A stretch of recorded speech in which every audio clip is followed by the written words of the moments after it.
সারা পৃথিবী Islamic banking এর দিকে যাচ্ছে।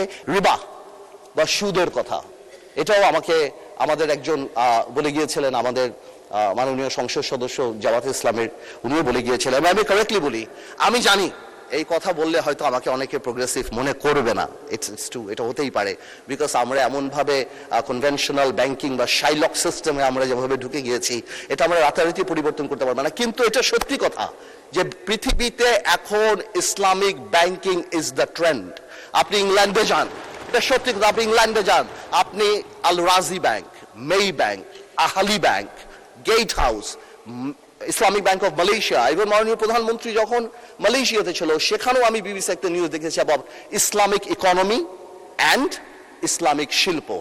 We must promote Islamic banking. এক ইসলামিক ব্যাংক ডাকাতি হয়ে গেছে এই কারণে, যেটা আমার এক ভাই বললেন ওখানে দাঁড়িয়ে, যে ইসলামিক ব্যাংক ডাকাতি হয়ে গিয়েছে বিকজ ডাকাত খারাপ ছিল। That's it. But Islamic banking is the biggest solution. সারা পৃথিবী ইসলামিক ব্যাংকিং এর দিকে যাচ্ছে এবং সরকারের তরফ থেকে আমাদের এই ইসলামিক ব্যাংককে প্রমোট করা উচিত। বিকজ কেন?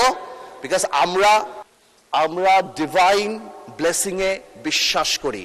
আমরা বিশ্বাস করি ইসলামিক ব্যাংকিং যত প্রমোটেড হবে বাংলাদেশে, ইসলামিক হবে, আল্লাহ তাআলার সেই রহমত, ডিভাইস ব্লেসিং আমাদের উপরে আসবে। এবং ইনশাল্লাহ আমার এক ভাই বলেছিলেন বেশ কিছুদিন আগে, আমি নাম বলবো না, উনি বলেছিলেন যে আমরা সিঙ্গাপুর বা কোরিয়া বা সোল হতে হবে। আপনারা যদি সুইসাইড রেট দেখেন তাহলে আপনারা অবাক হয়ে যাবেন যে পৃথিবীর সেকেন্ড বা থার্ড সুইসাইড রেট সবচেয়ে বেশি হলো কোরিয়াতে।